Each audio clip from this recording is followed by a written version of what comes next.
Emilio Cárdenas lived a life dictated by precision and the promise of a bright future. At 23, he was more than just a medical student. He was the personification of hope for his humble family in Jalapa. His days were a cycle of aseptic corridors, the scent of disinfectant embedded in his clothes, and sleepless nights hunched over anatomy books that described the human body as a sacred machine. His hands, steady and skilled, were seen by his professors as instruments of healing, destined to wield scalpels with the grace of an artist to fix what was broken.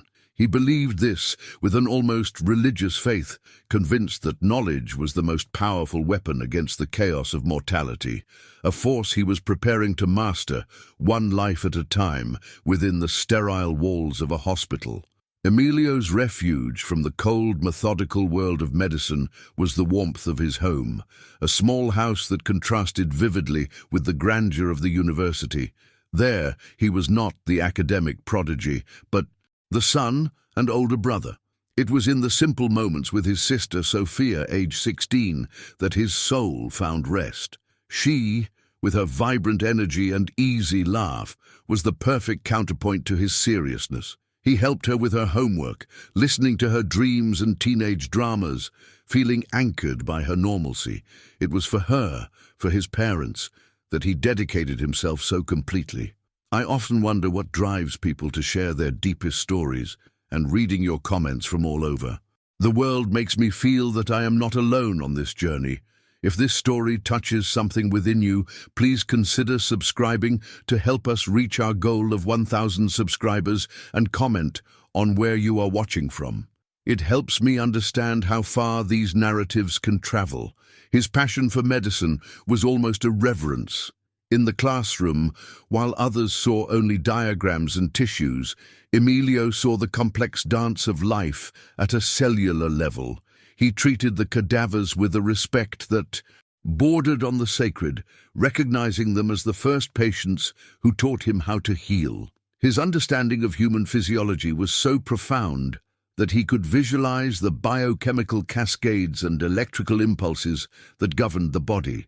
The Hippocratic Oath, "First, do no harm," was not a mere formality to him, but the pillar of his identity, the moral compass that guided his every decision.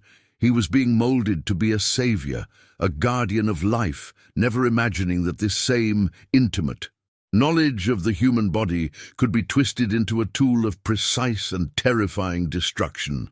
Jalapa, the city that had watched him grow, was a place of dualities. On one side, the vibrant beauty of Veracruz, with its rich culture and hard-working people.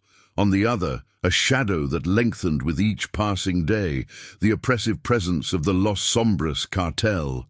The name was whispered in the streets, synonymous with fear and violence.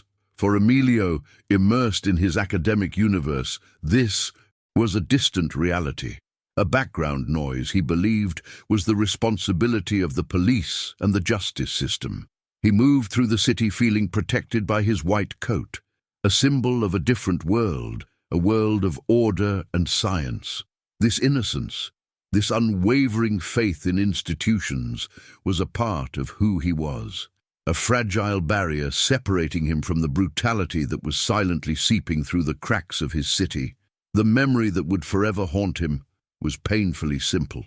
On a cold evening, as they were walking home, he gave his jacket to Sophia, who was shivering. She talked non-stop about her plans for the future, about her graduation party, about a boy in her class who made her smile. He listened, feeling an immense pride in the young woman she was becoming. He promised her that as soon as he became a doctor, he would take her to see the ocean, a promise sealed with a tight hug. The sound of her laughter that night would become the ghostly echo of his lost innocence. Every unfulfilled word, every interrupted dream, slowly turning into shards of glass in his heart, the fuel for a rage he did not yet know he possessed. The sense of danger, once distant, began to subtly draw closer. During dinner, a news report on the television recounted another brutal execution attributed to the cartel. His parents exchanged a look heavy with worry, a heavy silence that Emilio tried to dispel with optimistic words. "Don't worry, The system will take care of it. Things will get better, he said, with a confidence that bordered on naivete. He was the pillar of the family, the source of their hope, and he felt a duty to protect them not just physically, but also from despair. He was so focused on fighting the diseases within the hospital walls that he failed to see the societal sickness spreading just outside, a violent plague that was about to knock on his door and claim what he loved most. His talent was undeniable and frequently recognized. In one of his last classes before a packed lecture hall, his surgery professor praised him publicly after Emilio correctly diagnosed a rare condition in a complex case study. Your intuition, Cárdenas, combined with your knowledge is extraordinary. You are going to save countless lives, the professor declared, and a feeling of pride warmed Emilio's chest. That moment represented the peak of his journey, the validation of all his sacrifices.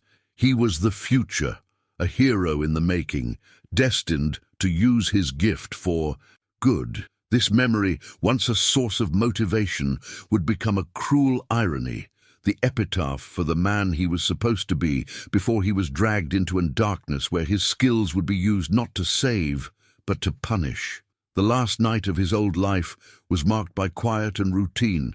In his small room, surrounded by stacks of books containing the secrets of the human body, Emilio studied for an important exam. The world outside seemed silent, asleep. His phone vibrated on the desk, displaying a message from Sophia. "Good night, brother, I love you." He smiled, typed a quick reply, and turned his attention back to the complex diagrams of neuroanatomy. That simple act of normalcy, that final link to the life he knew, was the last moment of peace. It was the calm before the storm, the profound silence that precedes a scream of pain that would echo for the rest of his existence, shattering his world and forging a new, terrible purpose in its place. The chaos erupted, not with a bang, but with the terrifying silence of Sophia's phone going straight to voicemail. She was late, then she became absent. Panic bloomed in his mother's chest like a sudden aggressive disease, while his father paced back and forth, despair etched into his every step. Emilio, trained to be the voice of calm in a crisis, tried to apply logic. He called her friends, traced her possible routes home from school, but every dead end tightened the knot in his stomach. The city of Jalapa, which had once been the backdrop of his life, suddenly transformed into a labyrinth of potential threats. The darkness pooling in the street corners seemed denser, hungrier. His vast medical knowledge was useless against this kind of ailment. There was no diagnosis for fear, no suture for the wound of uncertainty tearing open in his family's heart. The visit to the police station was a descent into another kind of hell, that of bureaucratic indifference. They were treated not as victims of an impending tragedy, but as an inconvenience. A board officer with a vacant stare suggested that Sophia had probably run off with a boyfriend, a cruel cliché that ignored the anguish plain on their faces. It was in that moment that Emilio felt the first wave of a pure glacial rage. He saw the system in which he had placed his faith for what it truly was, a decaying facade, eroded by apathy and fear. That place, which should have been a sanctuary of law and order, smelled of despair and cold cases. The crack in his belief in the system began there, under the cold, impersonal light of the police station, a foreshadowing of the total collapse of his world and his values. The call that finally broke the agonizing silence did not come from a detective offering news of a rescue, but from an employee at the city morgue. The voice on the other end of the line was monotone, devoid of emotion, requesting that the Cárdenas family come to identify a body that had been found matching Sophia's description. Emilio's world stopped spinning and then collapsed in on itself. The drive to the morgue was a silent journey through an urban landscape that seemed to mock his pain. He held his mother's hand, feeling the tremors that ran through her body and settled into his own spine. The smell of chemicals and death, which he once would have associated with the practice of medicine and the quest to heal, was now the harbinger of an incurable pain. The antechamber to his greatest nightmare.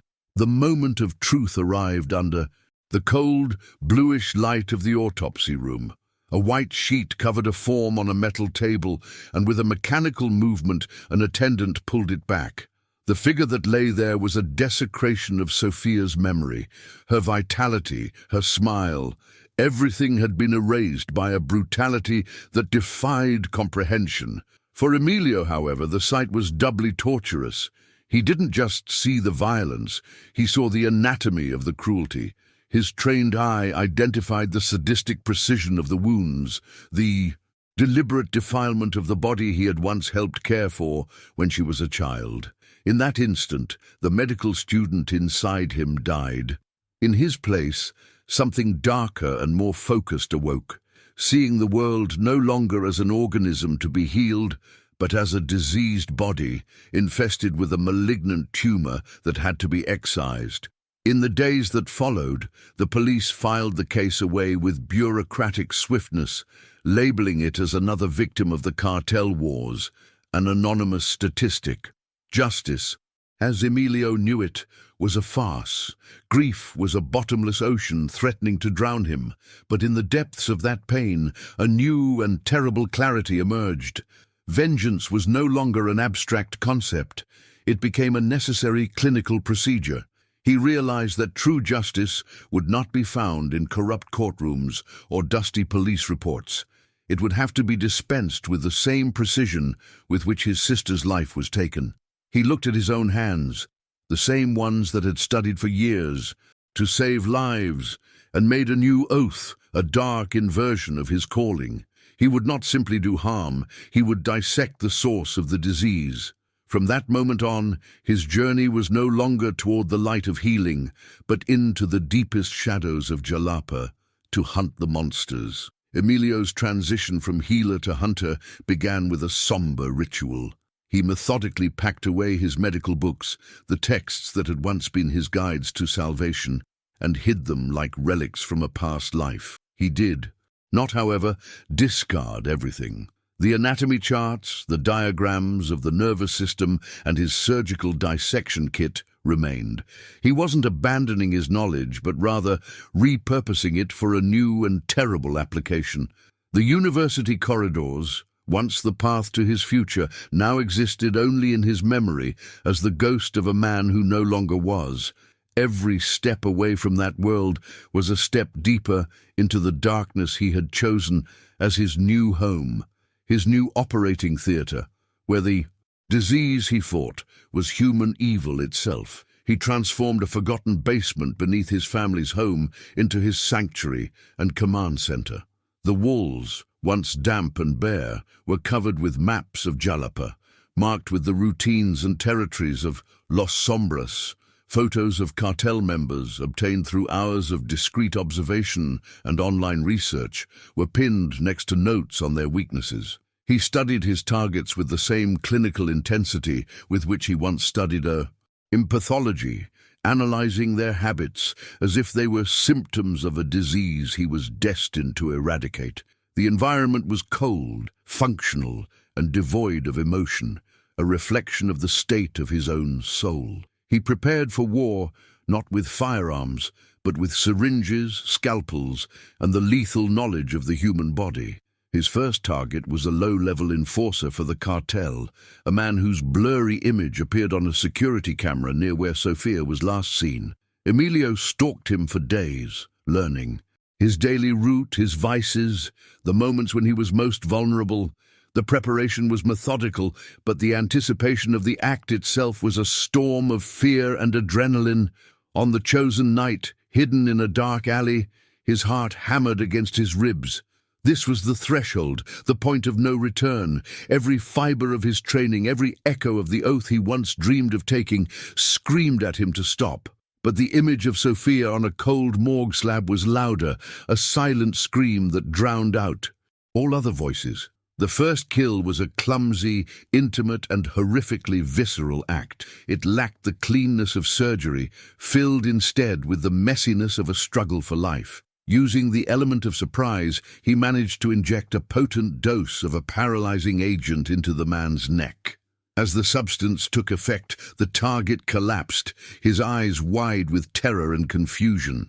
Emilio, the former medical student, knelt beside him, not to offer comfort, but to narrate with a chilling calm the physiological process of his death. Your diaphragm will stop in 30 seconds, your lungs will fail, but you will remain conscious until the end, he whispered. It was an act of calculated cruelty, an attempt to make the man feel the same helplessness his sister felt, and it broke something fundamental inside of Emilio. The aftermath hit him with the force of a physical blow. As soon as the man drew his last breath, Emilio staggered away and vomited violently into a dumpster. His hands, which had been so steady, trembled uncontrollably. The terrified face of the man he had just killed superimposed itself over the image of Sophia, creating a macabre collage in his mind.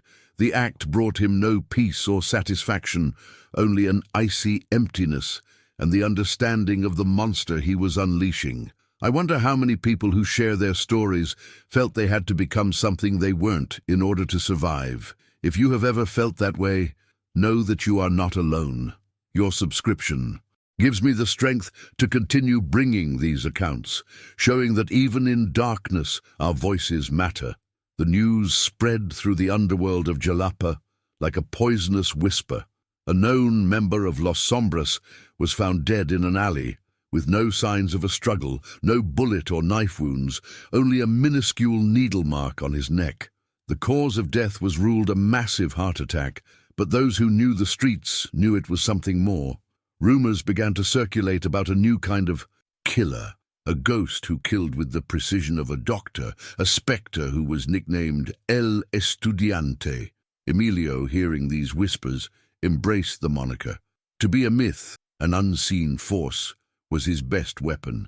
He didn't need a face, only a reputation that would instill the same kind of fear the cartel used to rule. Detective Ramirez, a man weary from decades of corruption and violence, was one of the few who did not dismiss the death as a common incident. At the scene of the second murder, executed even more cleanly, he noticed the precision that eluded his younger colleagues. Ramirez saw an intelligent, methodical mind behind the violence, a signature that didn't fit the careless brutality of gang wars. "This isn't cartel," he told his skeptical partner. "This is surgery." While the rest of the police force was content to let the criminals kill each other, Ramirez felt a spark of professional curiosity and a reluctant respect.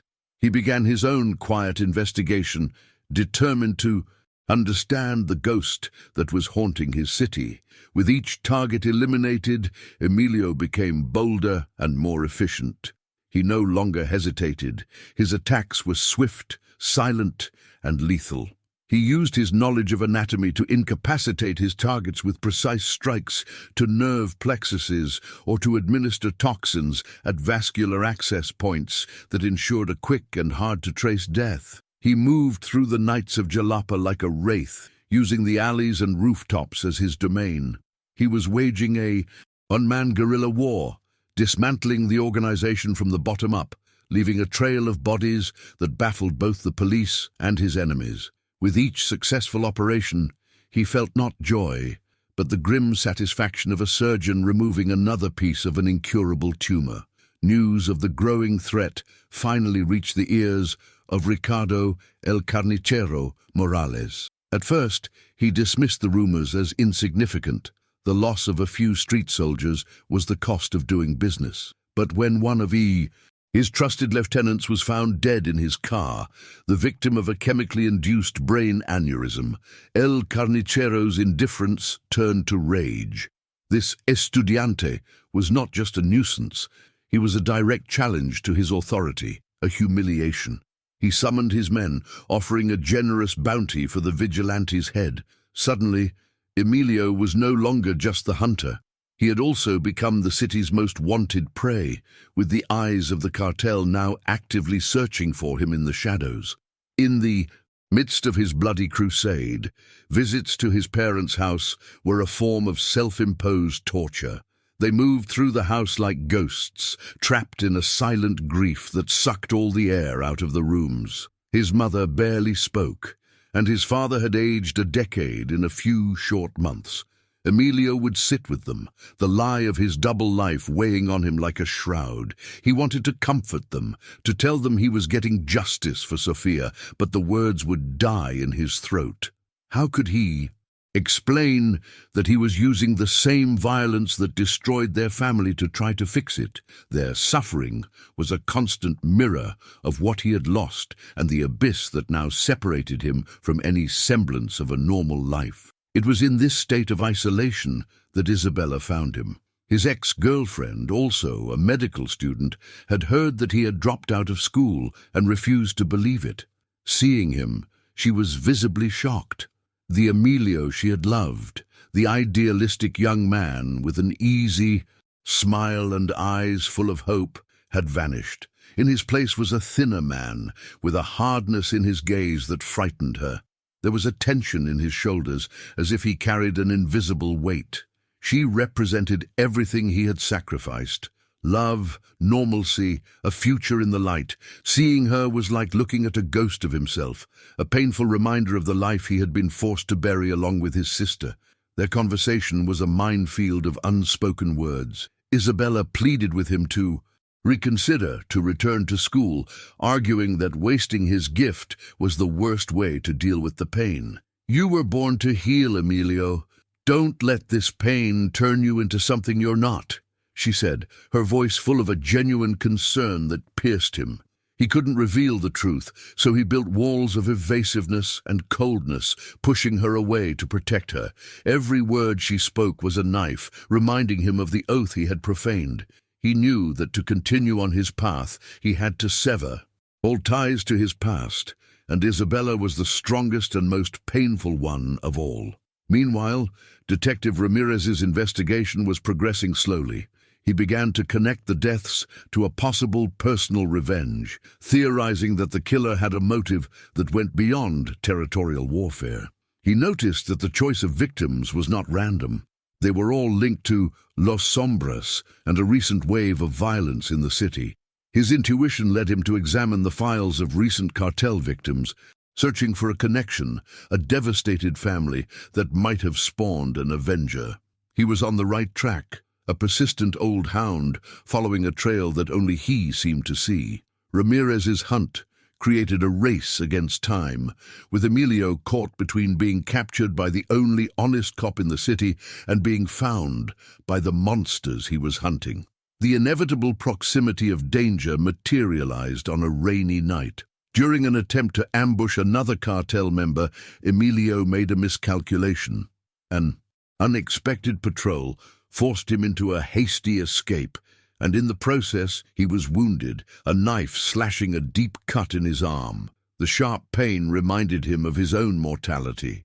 He was not an invincible force of nature, but a man of flesh and blood, operating on rage and anatomical knowledge. Bleeding in an alley as he hid from his pursuers, he realized how precarious his existence was. Every mission brought him closer to his goal, but it also pushed him closer to his own end, whether in a prison, cell, or an unmarked grave. Hiding in his basement, the smell of antiseptic filled the air as he sutured his own wound. The scene was a grotesque parody of his original calling. He, who had dreamed of performing complex surgeries to save lives, now used his skills to patch up his own body so he could continue to take the lives of others. The physical pain of the thread piercing his skin was a welcome focus, a distraction from the psychological torment that consumed him. He was the doctor and the patient, the aggressor and the victim of his own war. Each stitch he made to close the wound also seemed to sow a little more of the darkness into his soul, erasing any remaining trace of the man he used to be. With his arm bandaged, his determination only deepened. He knew he had to escalate, to strike higher up the chain of command.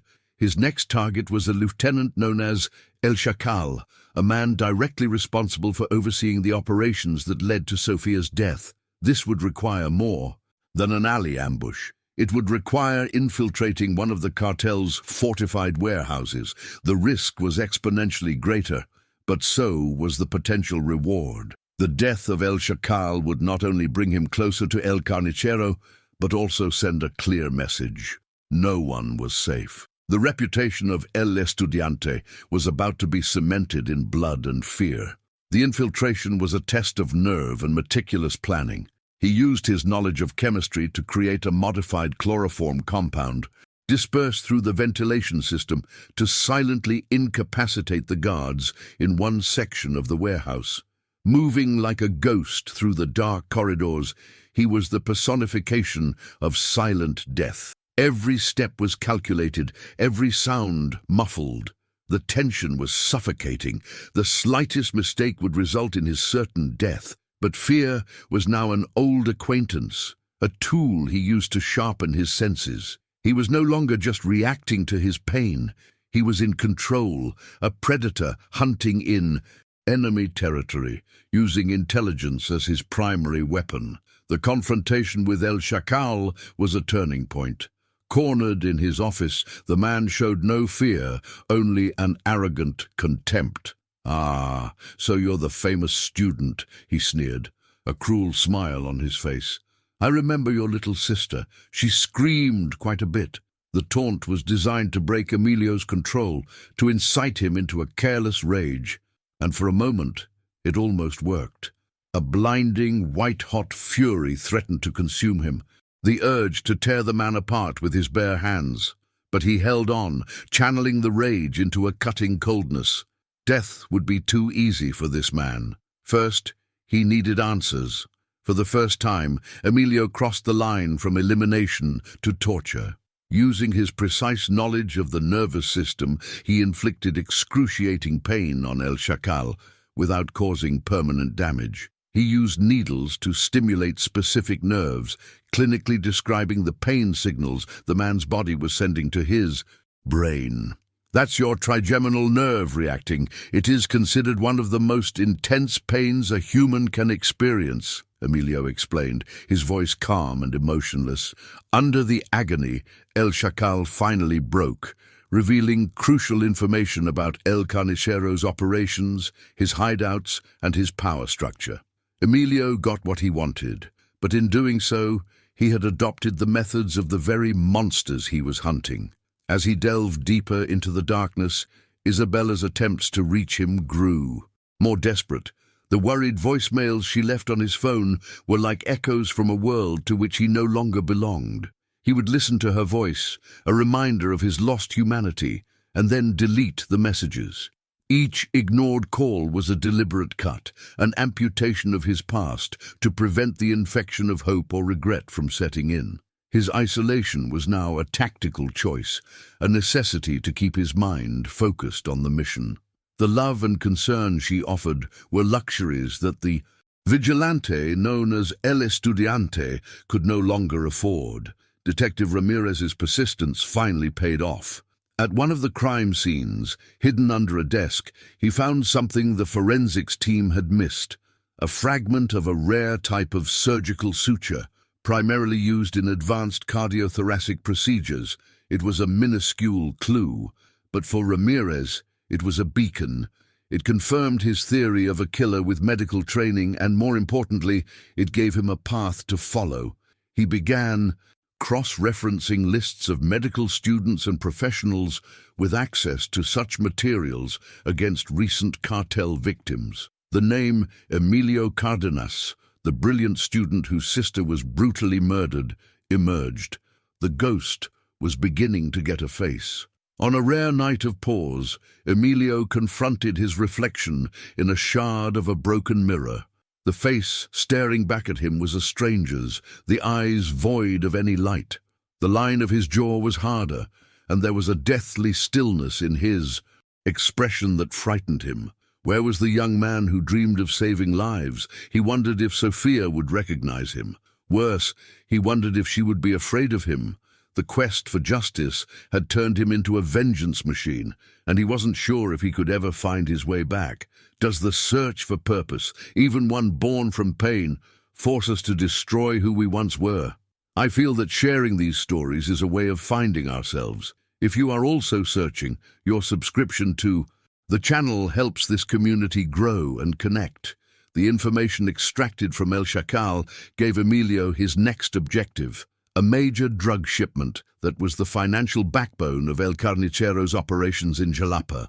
Disrupting this shipment would not just be a monetary blow, it would be a direct assault on the power of El Carnicero himself.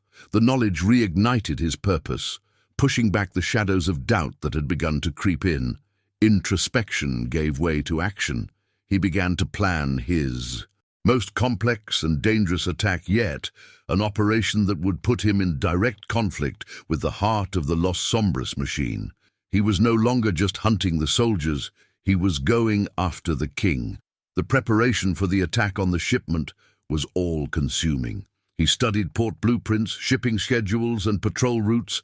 He was no longer acting on impulse or immediate rage, but as a general planning a crucial battle. This was no longer just about Sofia.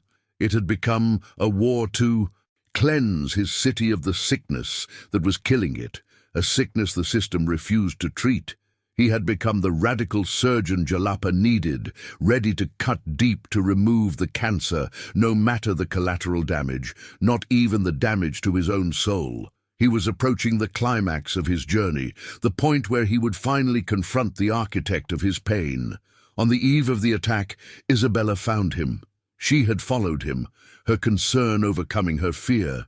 She confronted him at the entrance to his basement, her eyes widening in horror as she saw the maps, the improvised weapons, and the dark intensity on his face. Denial was no longer possible. "What have you become, Emilio?" she whispered, tears streaming down her face. It was an ultimatum. She, the representative of his lost life, of his soul, stood there, offering him one last chance at redemption. But he looked at her, then at the maps that led to El Carnicero, and the choice was made. "Do yourself a favor and forget. You ever knew me?" he said, his voice devoid of emotion. He left her there, crying in the darkness, as he turned and walked down the stairs to embrace his fate. The attack on the drug shipment was never the main objective. It was the opening move in a deadly game of chess. Emilio used the chaos he created as a smokescreen, sowing misinformation through the ranks of Los Sombras to isolate the king. He manipulated events, leaving a trail of false clues that led a furious El Carnicero not to a traitor, but to a trap. The chosen location was the abandoned warehouse on the edge of the city, a place that smelled of rust and rotten memories, the same place where Sofia's body had been found. Emilio waited in the shadows, the oppressive environment mirroring the storm in his soul. The sound of a solitary drip of water echoed in the silence, each drop marking time for the final confrontation that would define his existence. El Carnicero stormed into the warehouse, his heavy footsteps echoing his fury. He expected to find one of his men to punish, but instead he found an almost theatrical silence. In the center of the vast space, a single surgical light, which Emilio had rigged, illuminated an empty steel table, creating an island of light in the darkness. It was then that Emilio stepped out of the shadows. He didn't make a dramatic entrance. His presence simply materialized. In his hand, he held not a gun, but a scalpel, the symbol of his profaned identity. The initial shock on El Carnicero's face quickly morphed into a smile of contempt and cruelty. He felt no fear of the Estudiante, only the curiosity of a predator before a strangely audacious prey. The battle that ensued began not with fists, but with words. El Carnicero, a master of psychological intimidation, circled the island of light like a shark. He began to talk about Sofia, his voice casual as he described her last moments in graphic, humiliating detail. "She was brave, your sister. Had the same fire in her eyes that you have now," he said, each word a calculated stab meant to break Emilio's composure. He wanted to invoke a blind rage, to turn the cold strategist into a wild, predictable animal. It was an attempt to drag Emilio down into his arena of pure brutality, to prove that deep down, everyone was a beast driven by primitive instincts. But Emilio's rage was no longer an uncontrolled flame. It was ice. He did not take the bait. When the physical attack finally came, it was a clash of philosophies of violence. El Carnicero was brute force, using his size and power to swing savage blows with a piece of rebar he tore from a wall. Emilio, on the other hand, was lethal precision.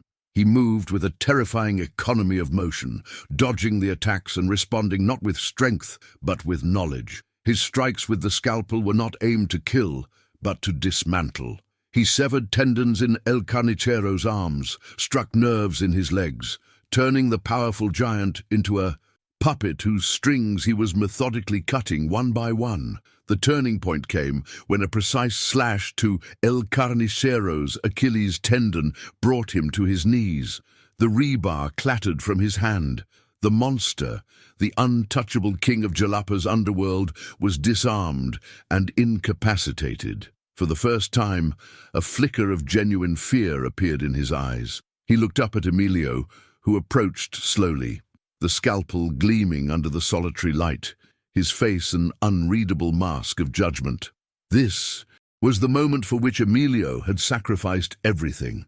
All his planning, all his pain, and all his rage had led him to this exact instant, with his tormentor's life in his hands. The power had finally shifted.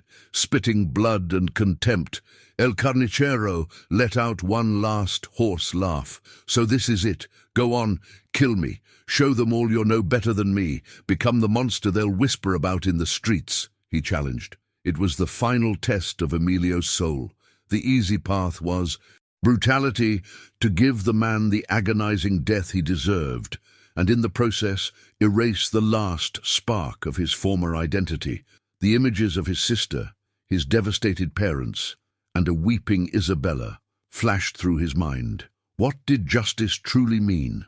The decision he made here would not just be the end of El Carnicero, but the definition of who Emilio Cárdenas had become. In this moment, we all face a choice about who we want to be when confronted with our greatest challenge. Your subscription helps me continue to explore these journeys, showing that even in the most difficult decisions, there is a story that deserves to be told. With a calmness that chilled the man before him to the bone, Emilio made his decision. Vengeance would not be a mirror of the offense. He would not kill El Carnicero. Instead, he performed his final act of surgery. With unwavering precision, he made a series of swift, expert incisions on the cartel leader's ankles and wrists. "I have permanently severed the nerves that control your feet and hands," Emilio explained, his voice as sterile as a surgeon's reporting on a procedure.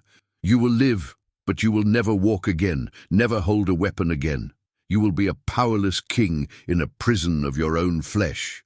He left the monster not dead, but erased, an empty, harmless shell. He then took out a burner phone and made an anonymous call, giving Detective Ramirez the exact location of a gift he couldn't refuse. Emilio's justice was not about death, but about the precise removal of the power to cause pain.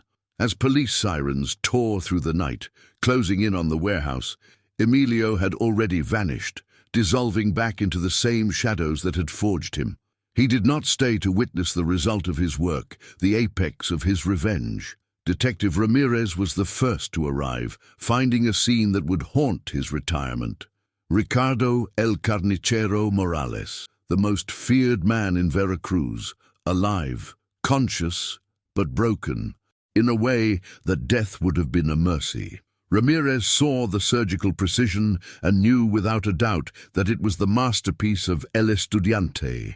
In a moment of moral conflict, seeing a small discarded syringe on the floor that could lead to his suspect, the old cop crushed it under his boot, choosing to close his eyes to the vigilante's identity and accept the end result as the only justice the city would ever know. In the months that followed, a strange calm settled over Jalapa. With courtesans, The humiliating capture of El Carnicero and the decapitation of his leadership, the empire of Los Sombras crumbled. The overt violence that had once dominated the streets subsided, replaced by a tense power vacuum. But a new fear took the place of the old one. The legend of El Estudiante grew, transforming from a whispered rumor into an urban myth. He became the boogeyman of the underworld, a phantom figure who, it was said, could remove a man from existence without a trace. To the oppressed citizens of Jalapa, he was a paradoxical angel of death, a dark symbol that sometimes darkness must be fought with an even deeper, more intelligent darkness. Emilio was seen one last time, not as a ghost, but as a distant memory. From afar, hidden by a crowd, he watched his parents at the cemetery on the anniversary of Sophia's death. They placed fresh flowers on her grave. The pain was still etched on their faces, but there was something new there too, a resignation, a fraction of peace that hadn't existed before. They knew that the one responsible for their suffering could no longer hurt anyone.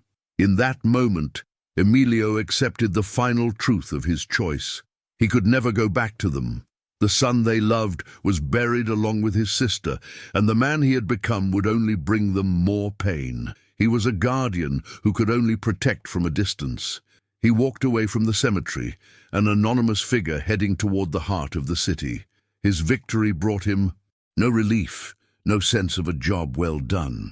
It brought only silence. He had won the war, but the price was his own humanity. He was condemned to a life of self-imposed exile, a perpetual existence of vigilance on the fringes of society. He was no longer Emilio Cárdenas, the medical student.